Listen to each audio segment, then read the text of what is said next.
umaga po sa ating lahat. Sa araw na ito, isang mapagpalang umaga po sa ating lahat. Sa araw na ito, ang topic natin ay hindi maganda. Hindi po maganda. Diretsahin ko na kayo. Sapagkat ang pag-uusapan natin, ano ang mga bagay na kinapupukutan ng Diyos? Kasi usually, pag ang pinag-uusapan Diyos, ay pag-iibig yan, mapagbigayan, mapagpala yan. Saka hindi yan magpaparusa. Tingnan natin ang sinasabi ng Biblia. Kaya nga mga kapatid, ito ay isang pagmumuni-muni, pagbubulay-bulay sa katotohanan ng ating pananampalataya. Noong nakaraan po kasi, yun po, nakasulat naman doon, yung righteousness of God. Ang ibig sabihin ng righteousness po, pagpapawalang sala. Amen. Doon lang sa term na yung pagpapawalang sala, ibig sabihin, may kasalanan. Siyempre, kaya nga pinawalang sala kasi may nagkakasala. Amen. Itong mga nakaraan lang mga kapatid, minsan napapakinggan ko yung mga comments ng mga nasa TV, nasa YouTube, at ang palagi na lang sinasabi, basta tayo raw po ay nangalig sa Panginoong Diyos, sabi, anuman ang nangyayari sa ating buhay ay meron po tayong pag-asa. Amen. So kahit ano raw ang mangyari, basta tayo mag-pray lang. Yun ang sinasabi na yung salitang lang, eh okay na. Pero ganun nga ba ang sinasabi ng kasulatan? At ito po ang ating tatalakayin sa aklat ng Romans, chapter 1, beginning from verse 18. Dito po, hindi naman po kung magpapaliwanag pa ng katakot-takot kasi inisa-isa na ng may akda nito ang mga bagay na ayaw po ng Diyos. Amen? Mga bagay na ayaw ng Diyos, bagay na kinapuputan ng Panginoong Diyos. Uunahin ko na mga kapatid na sabihin sa atin na nung isulat po ito ni Paul, ang konteksto nito mga kapatid, mula pa ito ng creation. Tandaan nyo ano ang mga kasalanan, buhat pa ng una, na maaaring hindi nyo napapansin, yung kasalanan ng una hanggang ngayon nagpapatuloy pa rin. Ilang libong taon na? Well, biblically, sabi nga, magsi 6,000 years na ang lumipas kung sa biblical lang natin pag-usapan. Pero sa ibang pagtansya nila, milyong taon na nga daw. Pero tingnan natin, nagbago pa yung kasalanan noon sa kasalanan ngayon. No? Yun kasi. Okay, tingnan natin. Romans chapter 1 verse 18. Babasahin ko lamang yung salitang yan. Tingnan nyo. Basahin ko muna sa English. For the wrath of God. So yung salitang yun. Pero kung pala tinatawag na wrath of God is revealed saan galing? Hindi po rito po, nagsimula pa yan doon, from heaven, against all ungodliness and unrighteousness of men who hold the truth in unrighteousness. Sa Tagalog na basahin ko. Nahayag mula sa langit, ang poot ng Diyos. Yan palang gano'n, laban sa lahat ng karapastanganan at kasamaan ng mga taong sumisigil sa katotohanan sa pamamagitan ng kanilang kasamaan. Tayo sa saglit na dumalangin, nakilang Diyos, maraming salamat sa pagkakataong muling mag-aaral ng mga salitang ito. Salitang naihayag sa Biblia, at alam kong ito po ay isang kapahayagan o revelation para sa aming lahat. Sana po, wala po kami sa tutukuyin, kinapuputan mo. Mahina man kami, O Diyos, marami po, kahit marami po kami magkukulang sa iyo. Ngayon pa lamang, Lord, mahabag na po kayo sa amin. Natawa, hindi po kami madamay sa puot na amin pong mababasa sa araw nito. Wala pong naghangad na mapahamak ang bawat sa amin. Kaya nga po, Lord, turuan mo kami. Buksan mo ang aming puso at isip as we join together in understanding kaano pa kahalaga ang pananalig sa iyo. Bless us in Jesus' name. Amen and amen. So ito po ay konteksto. Ano po? Saan ang galing? Revealed from heaven.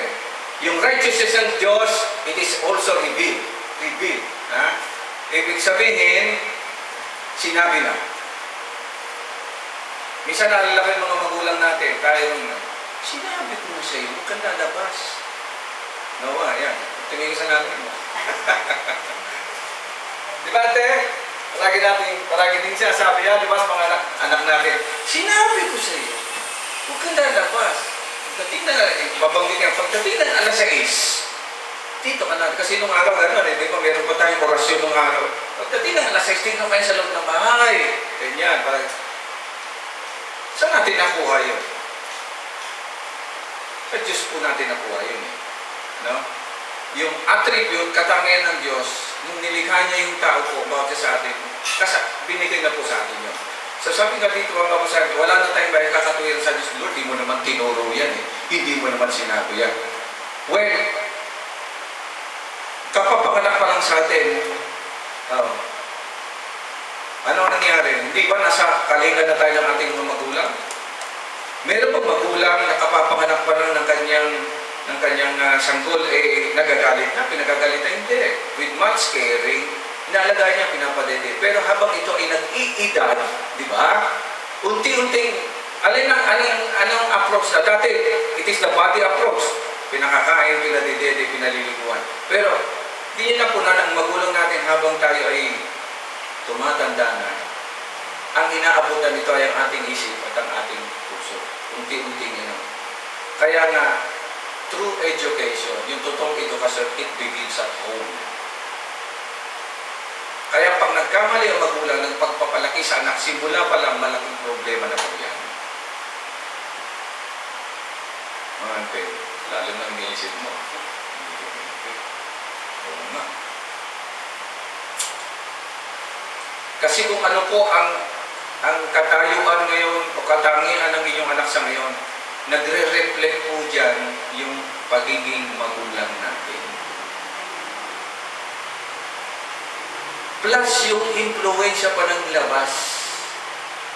Minsan ay, kasi educator din ako, minsan ay question, marami akong bagay na gustong sitahin at itanong sa lipunan natin. No? Na sana kaya nga natin minsan pinapasok sa eskwela para matuto, di ba? Sabi nga natin para sila maging educated. Pero ang nangyayari, hindi natin alam sa loob ng eskwela, minsan doon pa nagkakaroon ng problema. Sometimes naman, okay, wala nga problema sa eskwelahan. Pagdating naman sa trabaho, doon naman nagkakaroon ng problema. Tama, pasara lang. Sabi nga ni Pastor, mabanggit mo sabi, ayoko na Pastor, sa pinagtatrabuhan ko. Anong sabi mo? Nasa sama ng mga ugali. Para bang napakabait niya.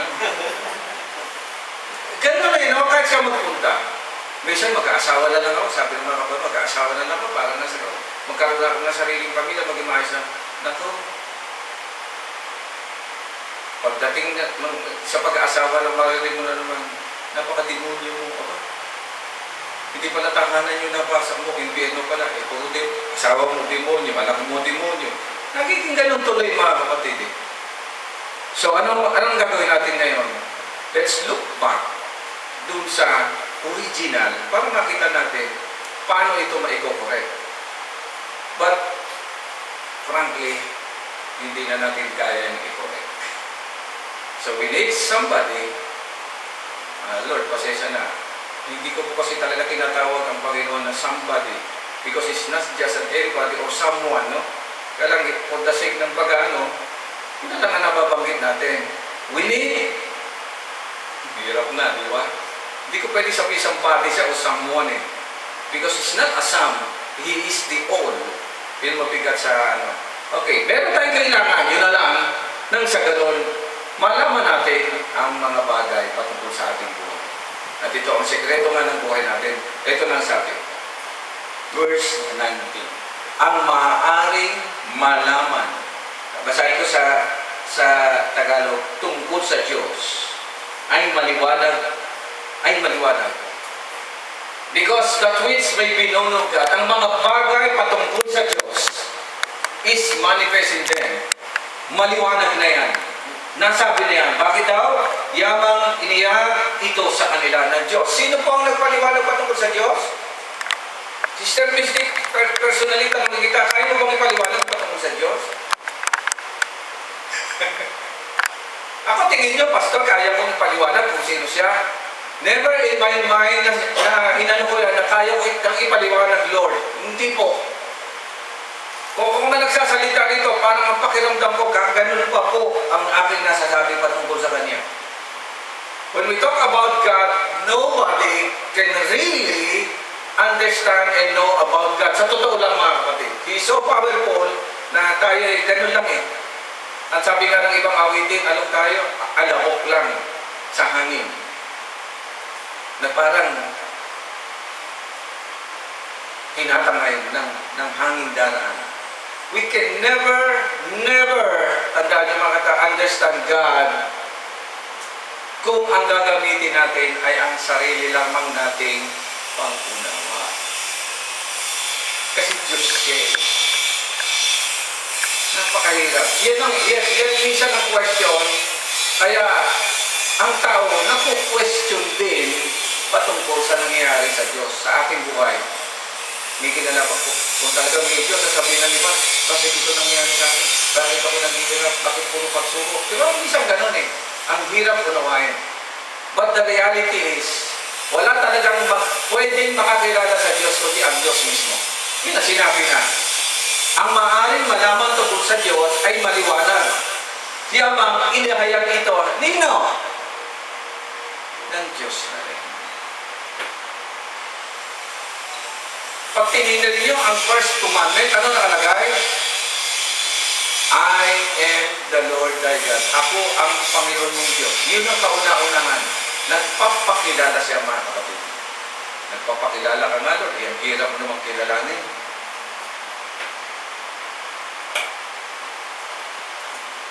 Tuloy natin. Saan siya nagpakilala? Nandito na rin po na nakasulat na. Ginagay ko na kayo. Mula pa ng or the invisible. Sa verse 20. For the invisible of things of Him, from the creation of the world are clearly seen. Ito, mahirap na naman. Yung mga bagay na hindi nakikita, ay nakita. Ano mo nakakita ng ganong praise? Yung hindi mo nakikita, yung bagay na hindi nakikita, ay nakita mo na. Sino sa inyo gusto magpaliwanag niya? Yung Diyos kasi hindi nakikita. Amen. Hindi mo. Ito ang basic to mga kapatid. Gusto ko itong italin ninyo sa inyong isipan. Ito yung natutunan ko rin. Kahit kailan hindi mo makikita ang Panginoong Diyos. Hindi po siya talaga nakikita. He can be manifested. Pwede siya mayroon. But mag-ingat kayo dahil ang talagang reality ng Diyos, hindi po siya nakikita. Amen. Ang Panginoong Diyos ba nakikita? Oo. Pero Diyos ba siya? Yun na yun ang mabigat. Kung nakikita siya, may question doon. Kaya nga nagkakaroon ng problema pagdating sa religious interpretation dyan mga kapatid. Amen. Pero dumunod tayo sa basic, ang Diyos hindi siya nakikita. Napakahirap kumausap sa isang nilalang na hindi mo nakikita. Dahil pag nakita ka na ikaw nakikipag-usap sa hindi nakikita, anong tingin sa'yo? Sisiraan na yata ng ulo yan. Amen. Hindi ba ninyo na-question yan na kapag nagdarasal kayo, wala naman kayong kausap, hindi naman yun nakikita? Tayo mo nalangin, O Diyos. Buti wala sumasagot dito, Pastor, nasaan si Lord? Hindi nakikita eh. O kahit mag-isa ka lang, Panginoon, hindi mo siya nakikita eh. Paano mo nalaman ang kausap mo ay ang Diyos? Ano ang guarantee na kapag nagsalita ka at kausap mo siya nga ang kausap mo? Nung maraming tanong, Amen pa mga kapatid? Pero dapat po yung masagot. Kasi, napuna ko lang, marami ang nananalangin sa Panginoong Diyos Ewan ko nga kung ganun nga lang talaga na ang panalangin nila para nga sa Diyos na nakikita. Kasi magkamisan, without criticizing other religions, ano po? Sila gusto nila pag nanalangin may nakikita. Amen? Kaya nga may rebulto. Gusto kasi nila may nakikita. May krus. Gusto nila may nakikita. Tulad ni Pastor Impid, kamukha niya si San Pedro. Pag nakita nila si Impid, kamukha ni San Pedro, isang araw may manalangin sa harap mo. Ang tanong, kasi gusto nilang merong nakikita. Ang problema nga, ang Diyos hindi nakikita. Anong gagawin natin? Tingnan natin ang sabi ni Paul. Bagamat mula ng likay niya ang sanlibutan, ang kalikasan di nakikita, yung patungkol sa Diyos, ay ang kanyang walang hanggang kapangyarihan. So may tatlong bagay. Tingnan ko, ililista ko na nga lang. Pati ako nahihirapan eh. Basta sa Pedro, pakialam.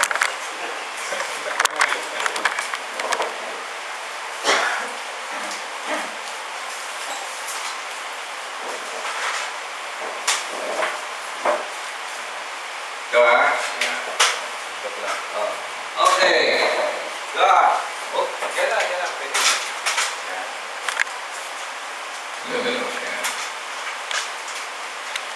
Hey.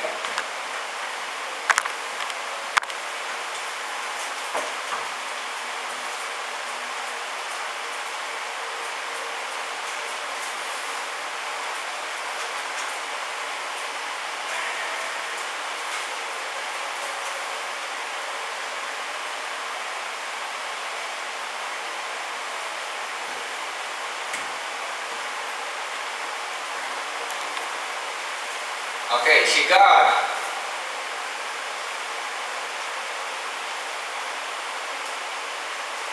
Ano ang katangian ng Diyos? Mga number one, huwag natin kakalimutan, hindi po talaga siya nakikita.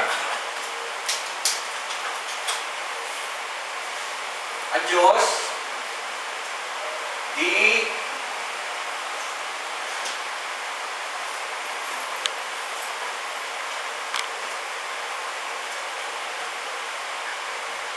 So dito pala, ulitin ko, magkakaroon na tayo ng problema. Nilikha ako ng Diyos, binigyan ako ng mata, tapos hindi ko pala siya makikita. Di ba yung mga tanong ng mga pilosopo, amen? Hindi kami talaga. Binigyan niya ako ng tenga. Narinig ko na lang yung tinig niya. Hindi ko na siya nakikita. Wala rin. Diba? Sabi, tuwing kakain kami, nalalasahan ko ang pagkain. Sabi, ipagpasalamat natin sa Panginoon kasi kaya tayo na lang. Hindi ko naman siya nakikita. Masama pa ng lasa ng pagka-prito ng asawa ko. Sabihin mo sa Diyos. Ano pa man sabihin mo talaga? Mareklamo mo kasi, sa totoo lang mga kapatid, that's the essence of faith. Faith. Ano ang essence ng faith? Magnasa kang isang araw, makikita mo ang Panginoon Diyos. Amen. Diba ang kulit natin, di ba? Sinabi na lang hindi mo nakikita, pero gusto mo siya makita. And the Bible says, sa bandang araw, makikita niyo ang Diyos ng mukha o face to face. Ang kulit talaga natin, amen? Hindi na nga nakikita, pero hindi dahil sa pagkakala gusto ko makita ang Panginoon face to face. Sino gusto makakita ng Diyos sa face to face? Ha? Okay. Meron pagkakataon, nagpakita ang Diyos face to face. Lusaw yung nakakita. Gusto niyo pa ba makita? Sikar?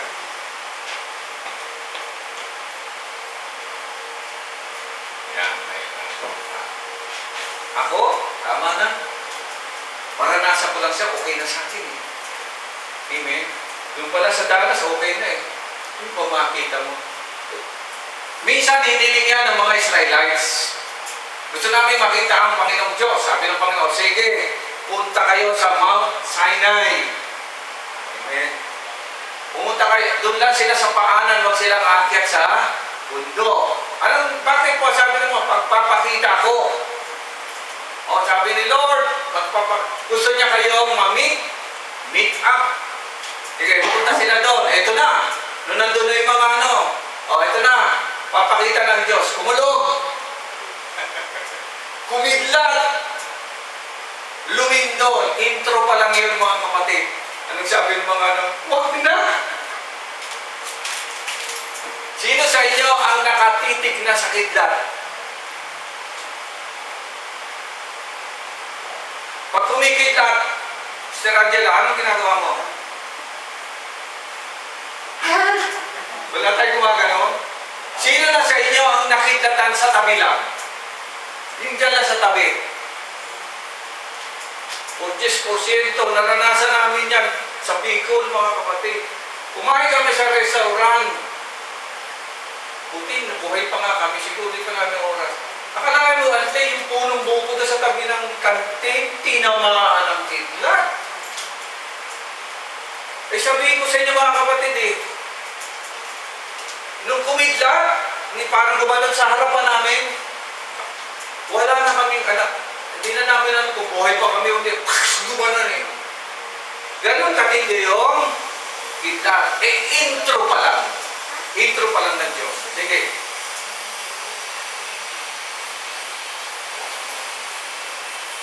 Hindi ba niya napansin nung nagpakilala ang Panginoong Hesus pa lang kay Paul? Ano nangyari kay Paul? Bulag. Hindi niya nakayanan yung tindi ng presensya ng Panginoong Diyos. Bulag. 3 araw na bulag, kung di pa siya pinadilat ng Panginoong Diyos, wala.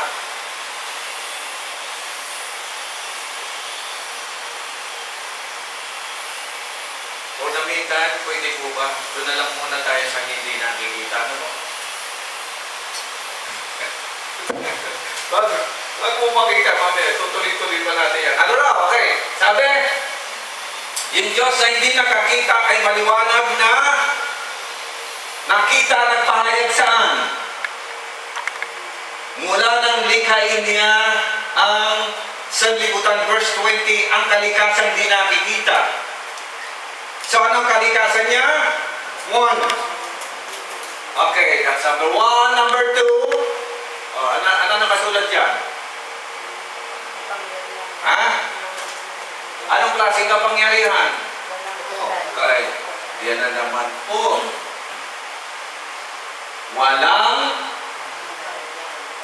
Walang limit po yan, ha? Ibig sabihin, walang hanggang. Okay, isa-isayin natin. Salamat, Diyos. Lord, at nagpapakilala ka po sa amin. Okay. Yung walang hanggang kapangyarihan, ha? And number 3? Pagka-Diyos ay maliwanag. Walang hanggang kapangyarihan, ano ba? At pagka-Diyos ay maliwanag. Na inihahayag. Ano sa English din? Godhead. Ayun pala sa English. Eternal power and Godhead. Things that are made. Yung kanyang pagka-Diyos.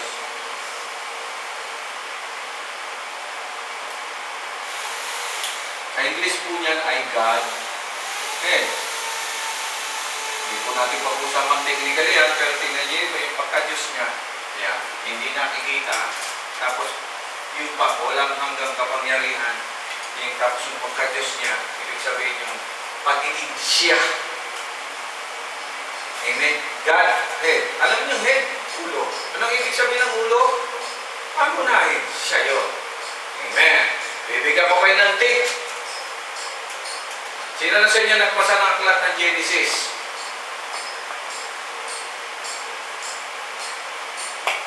Genesis. Di ba? Sabi nila, ang simula ng Genesis ay chapter 1, verse 1. Hindi po totoo yun. Nakalagay po kasi sa verse. Kasi ang Bible po sa original, wala po siyang chapter, wala po siyang verse. Amen. Kasi ang Diyos, wala naman pong chapter, wala naman pong verse. Limitless po siya. Wala po siyang umpisa, wala po siyang katapusan. So pag nagpasa kayo sa ng pasimula, makikita ang interpretation, in the beginning, God created the heavens and the earth. Yan ang sabi. Pero hindi po yun yung umpisa ng verse. Verse 2, hindi rin. Sa verse 3 kayo pumunta. Bakit? Ang sabi sa verse 3, and God said. Totoo ba yan? Tingnan natin dito. Tingnan natin. Yung hindi nakikita, paano mo nalaman? Yung kanyang kapangyarihang Diyos, paano mo nalaman? Yun na nga. Pangatlo, yung pagka-Diyos na mismo, paano mo nalaman? So, saan mo na makikita? Clue. Anong clue? Hindi tama rin din. Sa English, being understood, naintindihan mo, saan mo makikita? Sa mga bagay na kanyang ginawa. Oo nga, kaya pala, Genesis 1:1, in the beginning, God creation. Sa Tagalog, sa mga bagay na ginawa niya. Kaya wala na silang may dahilan. They are without excuse. Amen. Amen ba mga kapatid? Okay. Tingnan ninyo yung inyong katabi. Tingnan ninyo yung inyong sarili. Magkakamukha ba tayo? Magkaka-level ba tayo? Angela, kamukha mo ba nanay mo? Mag-ingat ka. May hawig, may features na nandoon. Amen. Agree kayo? Hindi tayo magkakamukha? Eh, anong karapatan mong sabihin mas maganda ka sa kanya? Paano mo nalaman mas maganda itsura mo sa kanya? Hindi mo kayo magkamukha. At kahit saan ka maghanap yan, wala kang kamukha. Hindi na wala kang kamukha. Kasi kundi ang yabang mo. Pero, ang nangyari sa atin, with all deception, nadadaya tayo, sasabihin natin, mas maganda mo sa kanya. Bakit mo sinabi yun? Mas marunong ako sa kanya. Paano mo sinabi yun? Eh sabi po nung grade 6 po, valedictorian. Sino may sabi? Yung eskwelahan po. Bakit? Tinanong po nila yung grade ko po, ang tataas puro 95, 96, 98. Kaya po ang valedictorian. Masipo ka pa sa bahay, tanongin mo yung magulang, yun lang po ang problema. Tama. Paano ka naging masigit? Because, ang nagsabi nun, hindi Diyos. Amen? Ang nagsabi nun, kapwa mo. Ang tanong ko, ano ang karapatan ng kapwa natin na husgan tayo?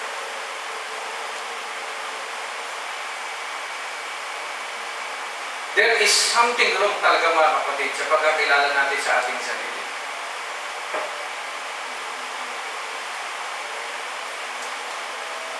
At sabi rito, para makita mo kapangyarihan ng Diyos na di nakikita, makikita niya sa lahat ng ginawa niya.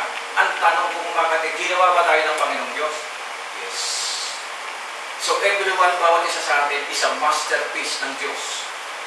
Kung ano ka ngayon, yan ang pagkakagawa sa iyo ng Diyos. Ang kinakailangan mo nang gawin, unawain mo bakit ka ginawa ng Diyos na ganyan. At ang pinakamasaklap na nangyayari sa panahon natin, ewan mo, ang malaking problema natin, hindi natin kilala ang ating sarili. Kung hindi mo nakikilala sarili mo, lalo't hindi mo makikilala kung sino ang gumawa sa iyo.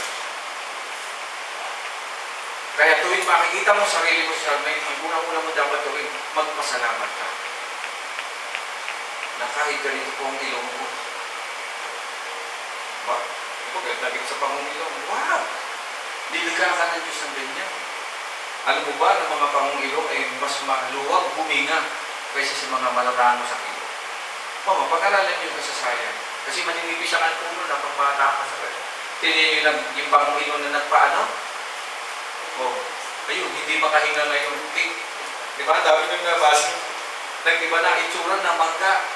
Kasi pinakikialaman mo yung mga bagay na ginawa sa iyo ng Panginoon. You are the exact representation kung anong Diyos ang meron. At kung ang bawat sa atin uunawain lang yun, imbis na tayo magpapasalamat tayo. Bakit? Anong sabi? The eternal power ng Godhead being understood by that ginawa ako ng Diyos. Dapat na, yun ang unang-una natin. Ang trabaho talaga ng religion, ipaunawa na ikaw ay ginawa ng Panginoong Diyos.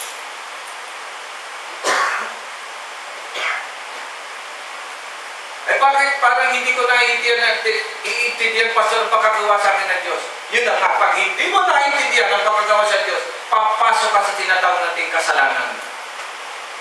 Kaya ka nagkakasala because that is the lack of knowledge kung ano ang dapat mo kalagayan sa Panginoong Diyos. What is repentance? Pinag-usapan natin, it is the change of mind.